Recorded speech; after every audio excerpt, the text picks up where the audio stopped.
Assalamu alaikum dear students, how are you today? You will be fine and welcome back. Morning में हमारी ये बात हुई थी कि जो एटम्स होते हैं तो वो एटम्स इंडिविजिबल होते हैं, एटम नज़र नहीं आते और एटम किसी केमिकल रिएक्शन में हिस्सा भी ले सकते हैं। तो अब जो हमारा एक छोटा सा टॉपिक है वो इसी से ही लिंक्ड है।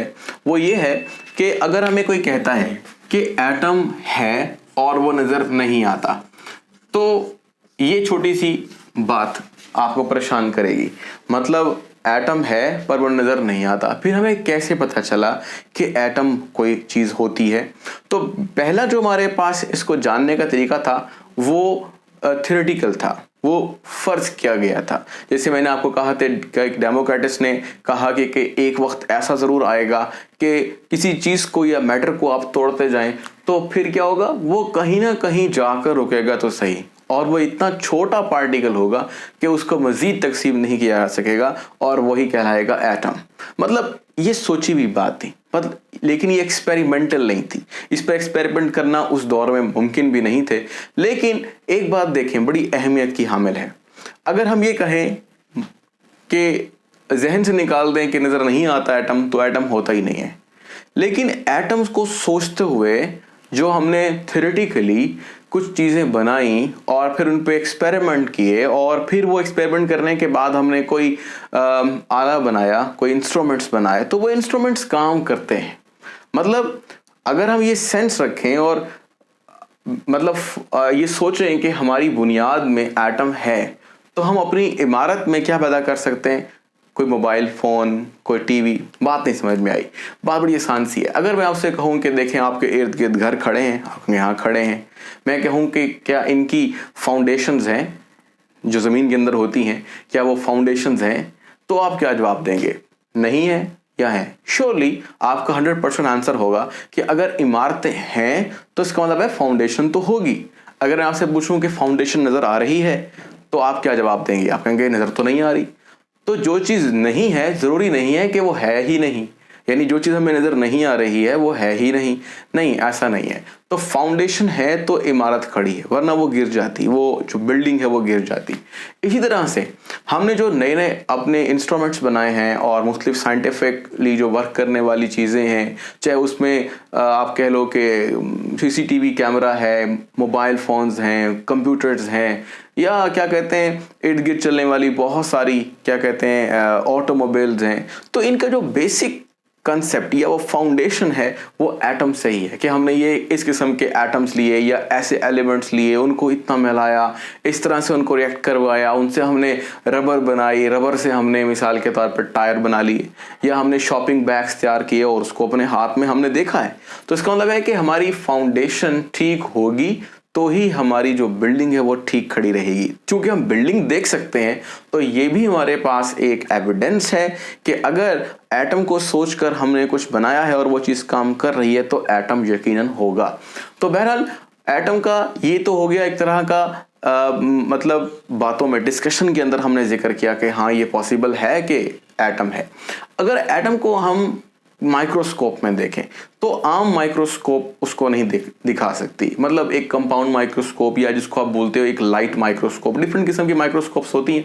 तो बात यहाँ पर है कि जो सादा माइक्रोस्कोप्स होती हैं वो लाइट का इस्तेमाल करती हैं।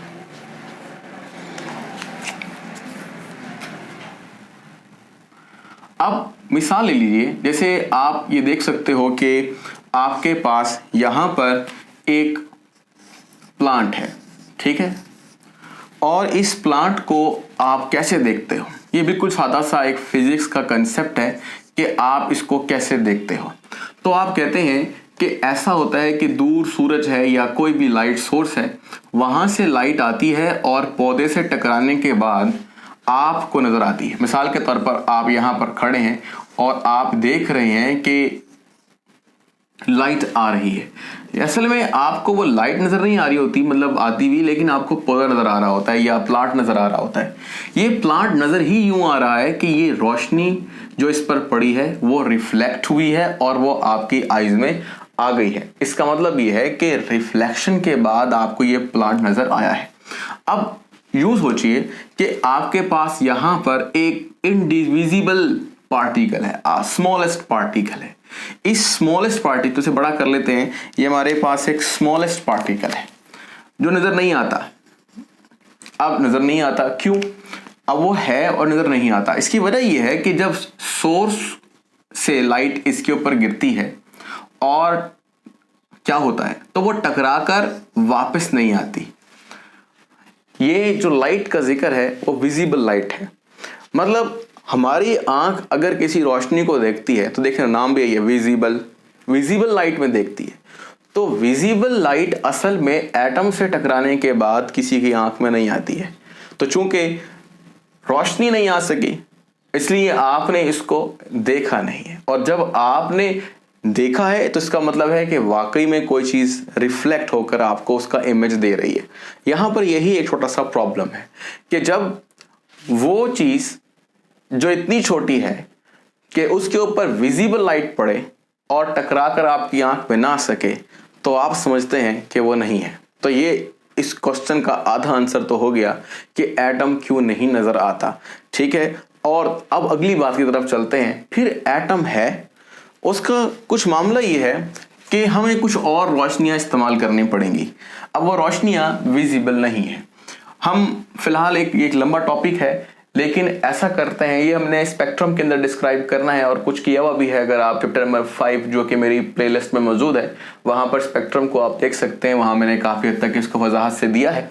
लेकिन मामला ये है कि आपके पास ये जो एटम है इसको देखना कैसे है। अभी जो हमारा चैप्टर 1 है वो ये कहता है कि इसको हम इलेक्ट्रॉन माइक्रोस्कोप में देख सकते हैं।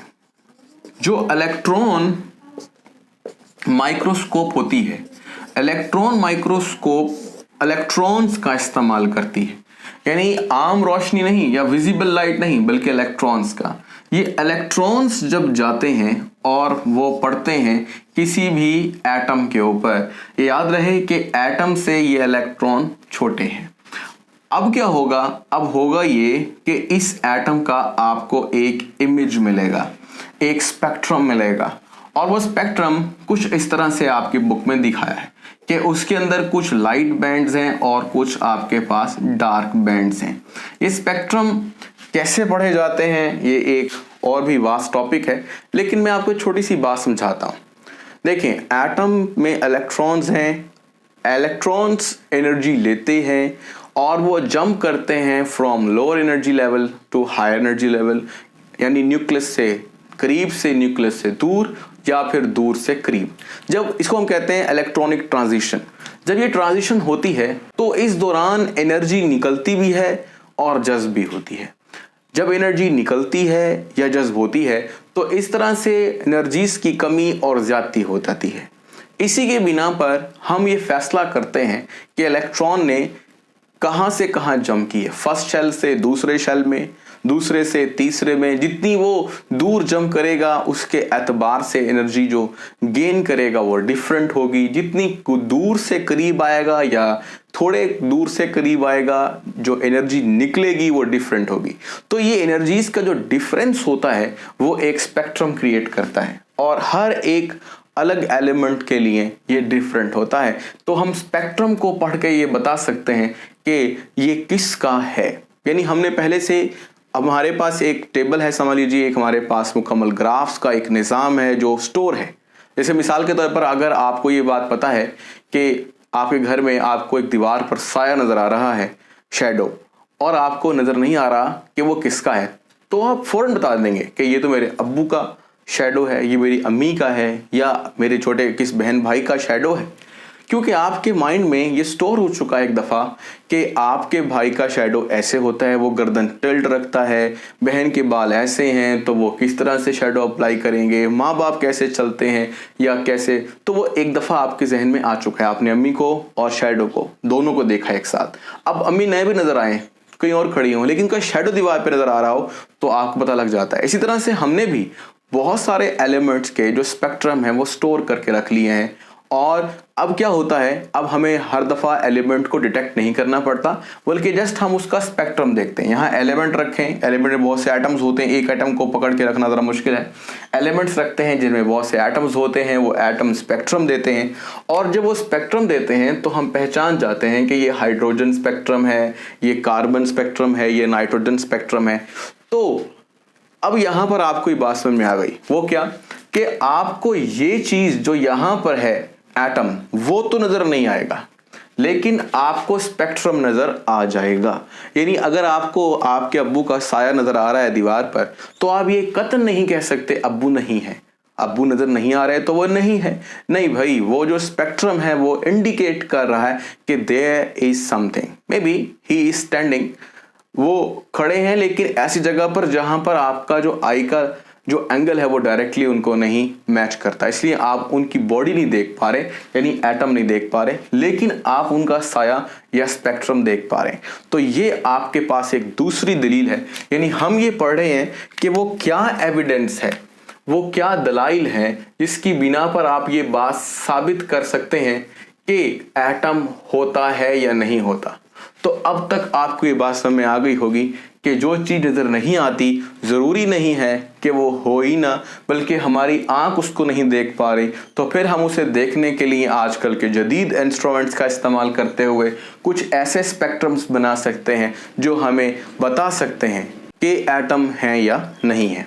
तो ये था आपके पास स्पेक्ट्रम के बारे में। अब हमने यहां पर क्या कर लिया, ये बात समझ ली कि यस हमें नजर नहीं आता वो आम रोशनी में, लेकिन इलेक्ट्रॉन माइक्रोस्कोप में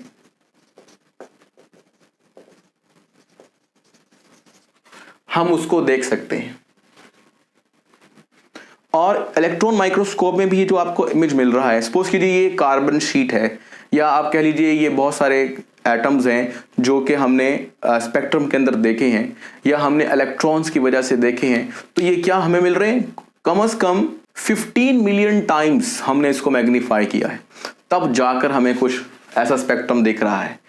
तो बहरहाल ये हमारे पास एक स्पेक्ट्रम है। इसमें डार्क और ब्राइट बैंड का तस्करा हम फिलहाल इतना नहीं कर रहे हैं, लेकिन आपकी किताब ये लिखती है कि जो इसमें ब्राइट बैंड्स हैं वो उस जगह को शो कर रहे हैं जहां पर एटम्स होते हैं। इसी तरह से दूसरी बात हम ये बता सकते हैं कि एटम का एक डायामीटर होता है, यानी ये भी साइंटिफिकली प्रूवन है। अब कोई चीज होती है तो उसको डायामीटर होगा ना, और ये डायामीटर है ये 0.2 नैनोमीटर है। तो ये भी आप के पास एक दलील हो गई कि वाकई भी एटम होता है, तभी तो उसका कोई डायामीटर है। और अगर हम तीसरी बात यहां पर करते हैं वो ये है कि इसका मैस भी है, वजन भी रखता है, चाहे वो हमें नजर नहीं आता, लेकिन इसका मैस बहुत ही थोड़ा है। इसलिए अगर हम इसे किलोग्राम में शो करते हैं तो 10⁻⁻25 से 10⁻⁻27 किलोग्राम आप इसका मैस ले सकते हैं। ये याद रहे कि ये माइनस में रकम है, पावर्स माइनस में, इसका मतलब है ये बहुत ही फ्रैक्शनल पार्ट्स हैं, बहुत छोटे तरीन मैसेज के हिस्से हैं। पर इसको चूंकि हमने अपनी जो स्टैंडर्ड यूनिट्स होती हैं उनके अंदर इसको देखना है, इसलिए हमने इसका किलोग्राम में वजन दे दिया। इसे ग्राम में भी चेंज कर सकते हैं आप, और लेकिन हम एटम्स को ग्राम या किलोग्रामों में नहीं लेते। हम ज़्यादातर इसका जो मैस होता है वो एटॉमिक मैस यूनिट की शक्ल में लेते हैं, जो ए यानी आपको जो शो करना है उसको AMU से शो करना है उसको। अगर हम बात करें तो 1.661 × 10⁻⁻27 किलोग्राम जो आपके पास है बेटा, वो बराबर है 1 AMU के। तो इस तरह से आपको AMU में अगर कन्वर्ट करना है किलोग्राम्स को तो भी आप कर सकते हैं। और आपकी बुक में एक बात और भी लिखी है कि 2 × 10⁻⁻10 आप ले सकते हो, यानी चेंज कर सकते 0.2 नैनोमीटर को मीटर में। तो ये था आज का छोटा सा फिर टॉपिक। मिलते हैं नेक्स्ट वीडियो में। सब्सक्राइब जरूर कर लें अगर आप नए हैं तो, और अपने दोस्तों को शेयर जरूर कर दें। Okay, bye for now.